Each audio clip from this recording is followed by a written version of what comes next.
got one more. Yep. All right.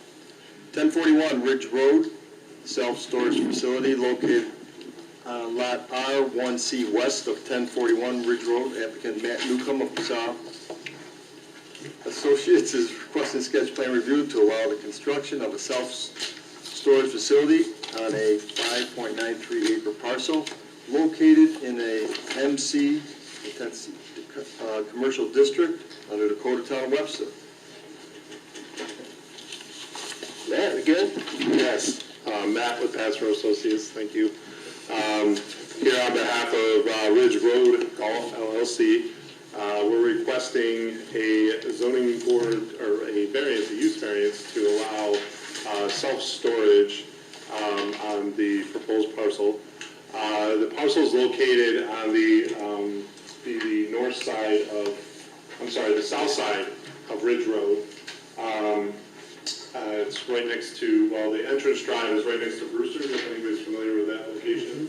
And it goes back a little ways, and then we have our proposed development for the self-storage.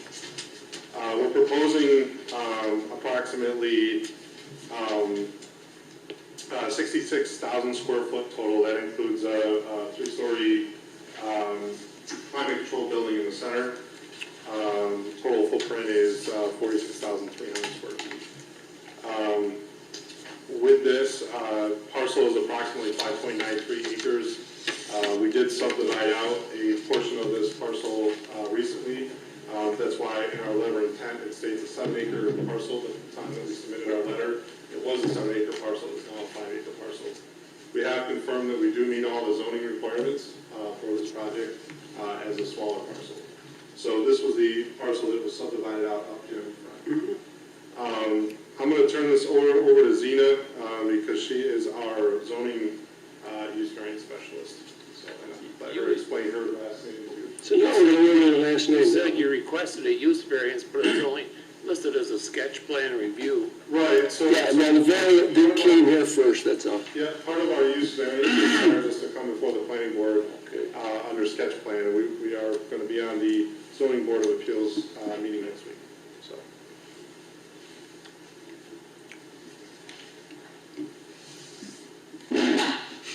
Sorry. Good evening, everyone. My name is Zena Lago Negro. I'm the Director of Entitlements and Permitting at Passero Associates. And I'm going to stick to the site plan related. So you put that mic close, there you go, that's it. Is that better? Yeah. I'm going to stick to the site plan related concerns. Unfortunately, our letter of intent was written more for the use variance than it was for the planning board. So bear with me. So the first thing that I did when I started writing the letter of intent was I went to the Town of Webster website. I looked up the comprehensive plan because I wanted to find out what Webster wanted, basically. What are your thoughts or your goals regarding parking, and where do you want certain uses to be located, and what the overall thought process is with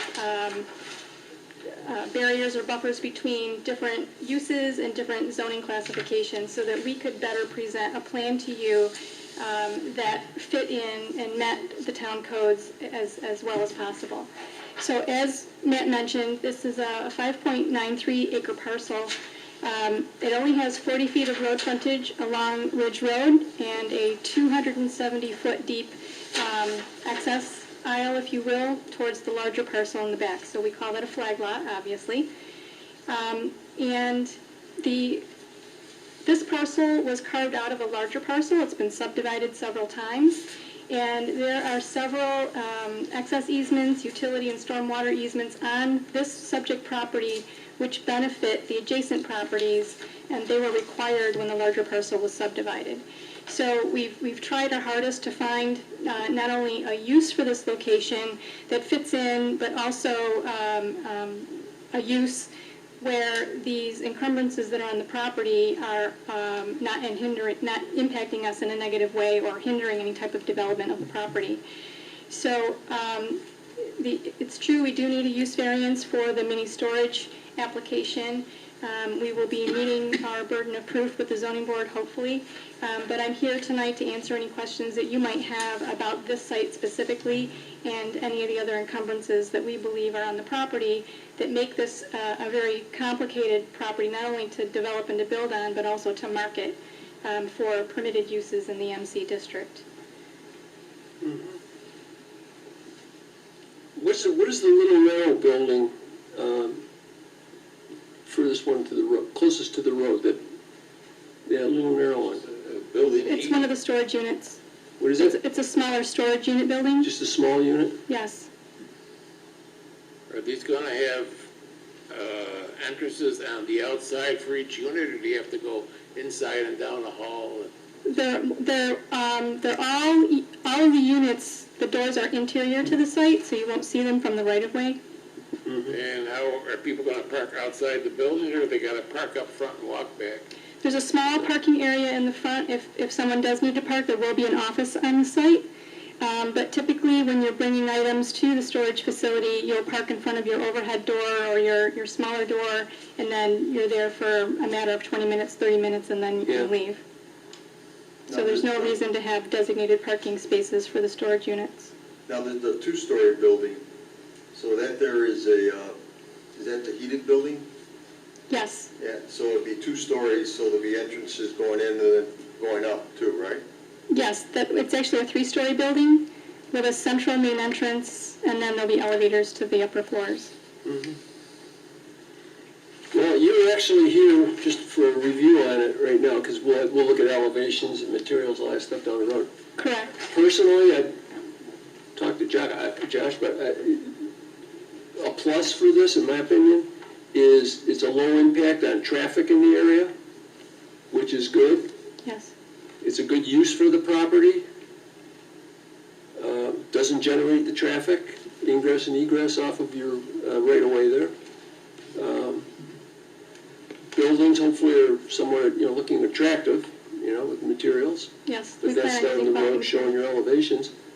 And I think it's a good use. I feel I'm comfortable with this use in that area.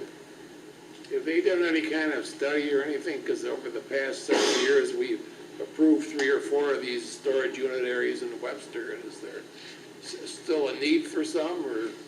Yes, we actually did a market study, which we submitted. Josh must have copies in the file. But I would like to point out, let's see, I did some of my own research, and, there's a lot of information out there right now about the impacts of COVID, what are happening to businesses and families, and one of the generating needs for additional storage right now is some folks, unfortunately, have a loss of income, so they're consolidating households. Students are back from college. We need some place to store their belongings.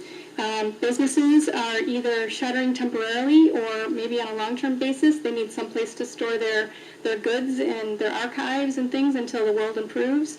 And we, of course, the market study doesn't get into that much detail, but it does still show a need within Webster for storage. We as Americans, we have a lot of stuff, and we are in a water community. We have boats and jet skis and kayaks and all kinds of things that we want to store. And we also have the winter and summer months where you might have your summer equipment that you went out during the summer, and you put that away and you get your winter equipment out in the winter. So there's always a need from one perspective or another for storage and storage opportunities. If these units don't have outside entrances, how would they get a boat or something like that in there? Some of them do have the overhead doors. Okay. Will that area be gated, or will it be, security systems? I think that's all stuff we need to get down the road. Right now, I think we just need to be in agreement before it goes to the zoning board. Are you guys okay with this for the use on that site? I think that's our primary goal here tonight. The technical parts are all stuff when they come in for, sketch plan and, preliminary and so on. That's when we're going to want to know all the real detail on it. I'm curious about the 3-story building, What's that? like the 3-story building kind of in the middle of it all. Yeah. Is that, I don't know if that's appropriate in that area. based on the around it. As opposed to you moving it over, you mean, or making it lower, or what? Yeah, I mean, it's gonna kind of stand out. There's nothing that's, I don't see any 3 stories around it. I can address the thought process on that if you'd like. Yes, please. So, because there's no street frontage on this property, visibility is very important. So it doesn't matter who is going to build on this property, they're going to want some sort of visibility along Ridge Road. So the thought process behind the location of the building and the height of the building was for that visibility. Once the parcels along along Ridge Road are built up, liner buildings, the smaller one-story buildings will be less visible. The 3-story will be somewhat visible, but it won't be like towering over you. It's still 270 feet away from the Ridge Road street frontage, and it's at the terminus of the driveway. So we most likely will have a sign, a small sign that identifies that you've arrived, and then once you are driving down the driveway, then you'll be greeted by the 3-story building, which would be done in very, very quality materials. With this, I don't want to get into all the detail on it, but is this flat roof, or is it all gabled, or what? We haven't gotten that far into the design Okay, yet. the reason I'm asking that, if it's 3 stories with a flat roof, it really isn't even as high as what we have for some of our apartments right on Holt Road. That's They're correct. 3-story. Yeah.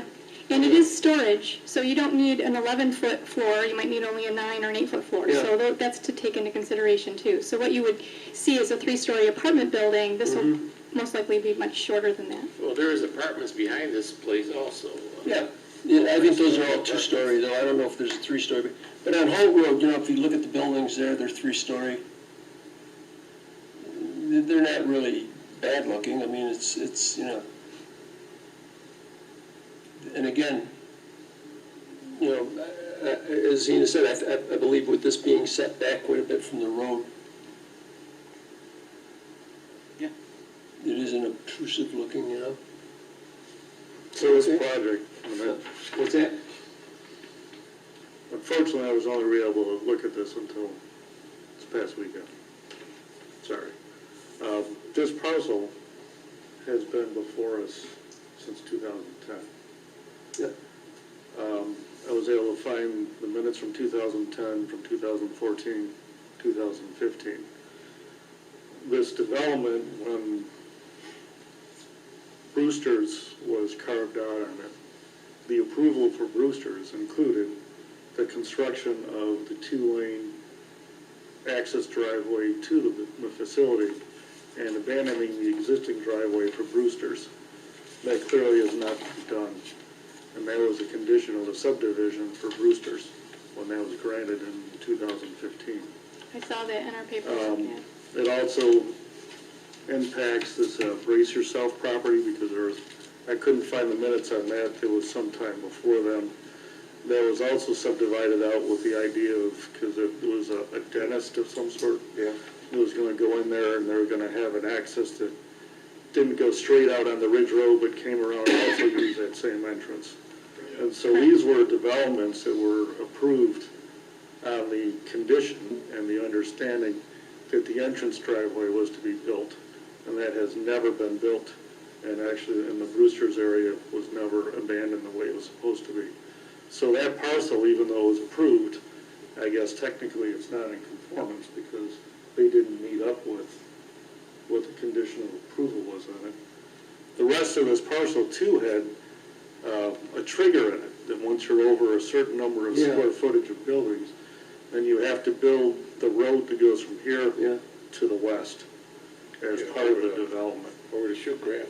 Over to Shoecraft. Well, not the Shoecraft, but over to the next parcel. The next part, Yeah. because they already have that section of road there It already. goes over, basically goes over to the eye doctor area. So this whole parcel is, it has all these easements and things on it, because it was originally approved for having commercial development on it, as part of the apartments to the south.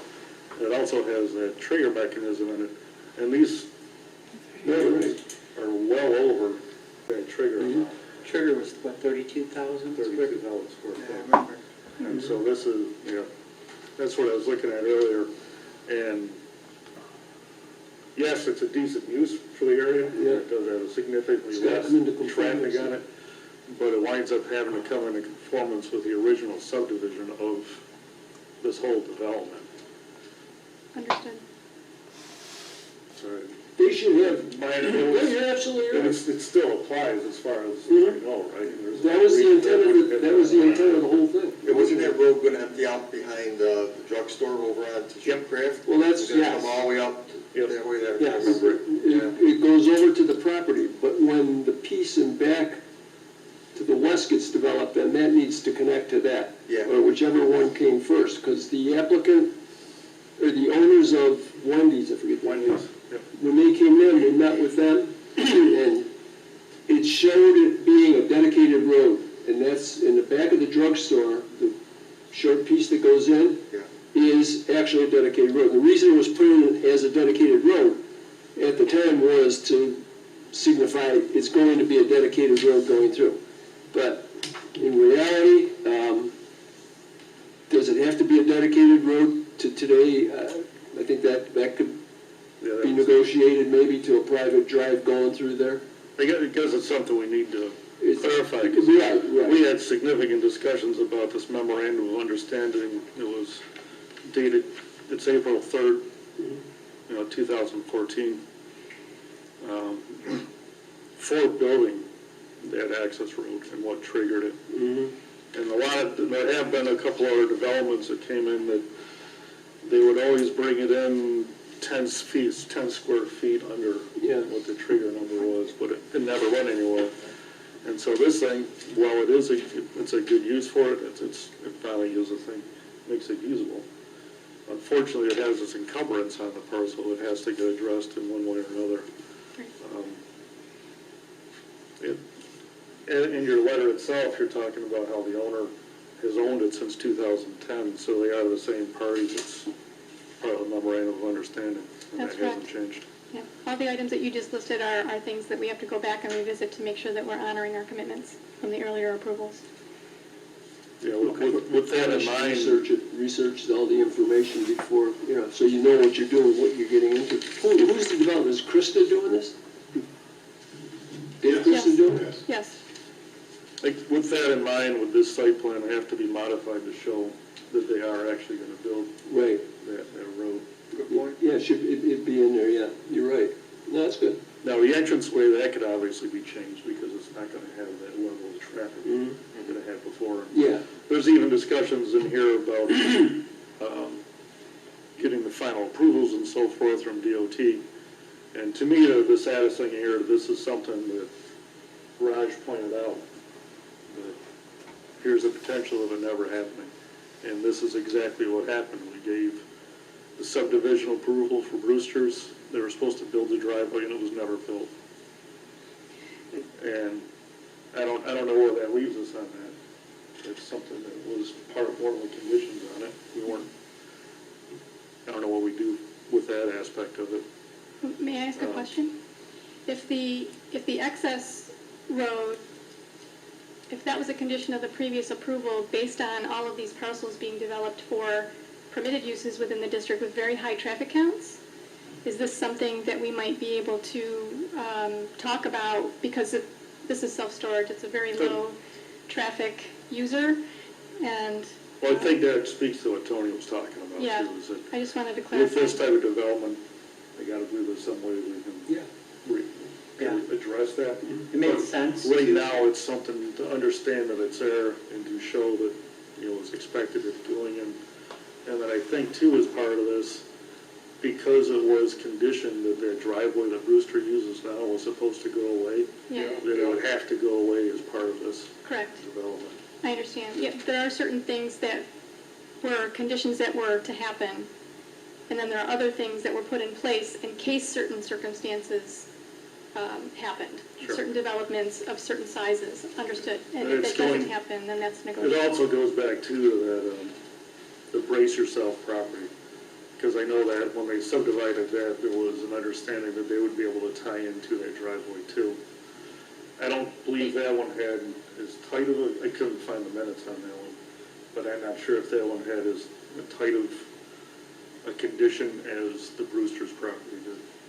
I don't think it was a condition, but they are included in, there's an easement that runs right over the driveway to Okay. benefit both parcels. When you come back, Yeah. I think that's a legitimate discussion to have. Understood. Well, what Derek just brought up is good. He hit it right on the head with all the Yeah. original requirements. I mean, So you can bring that back to your, your client. Yeah, I was If gonna this stuff say, has to be brought back up to date, we're okay. I mean, at this point, we're okay with it. But that's something that's gonna need to get clarified, that's all. Yeah, I don't personally see it as an issue. Obviously, there's an easement there as well, so I don't think that's a major concern.